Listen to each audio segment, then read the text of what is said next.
Буквально несколько минут назад стали известны чрезвычайные новости о антикоррупционном комитете и его работе. Большой траур в организации по борьбе с преступностью и коррупцией. Вчера вечером на 89-м году ушел из жизни легендарный советский и российский актер Александр Ширвинд. Александр Анатольевич был не только гениальным артистом, но и идейным вдохновителем антикоррупционного комитета. Последние полгода он работал в комитете Никиты Михалкова и занимал должность главного финансиста организации. Несмотря на то, что официальной причиной смерти Александра Ширвинда на данный момент являются проблемы с сердцем, трагическое событие вызвало большие вопросы у сотрудников полиции и членов антикоррупционного комитета. Еще вчера утром за 9 часов до смерти Александр Ширвинд был бодр и полон сил.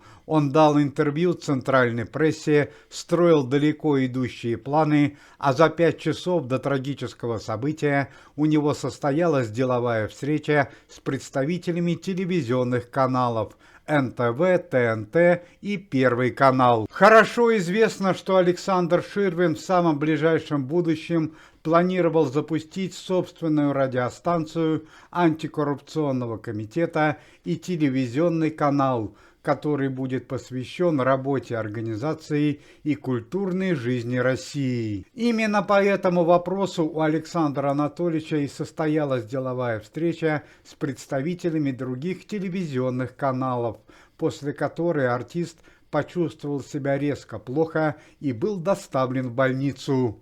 На данный момент полиция и сотрудники антикоррупционного комитета проверяют версию об отравлении Александра Ширвинда, а представители телевизионных каналов НТВ, ТНТ и Первый канал, а именно Сергей Мишин, Роман Пискарев, Николай Дударь, Валентин Петров и Евгений Жигало были арестованы и доставлены в полицию. Помимо этого были арестованы генеральный директор и заместители крупной московской ювелирной фирмы, проверку которой производил Александр Ширвинд за несколько дней до трагического события. Стало известно, что у генерального директора и Александра Анатольевича при проверке возник крупный конфликт. Александр Анатольевич был не только гениальным артистом, но и настоящим человеком старой советской закалки, кристальной честности и тонкой душевной организации.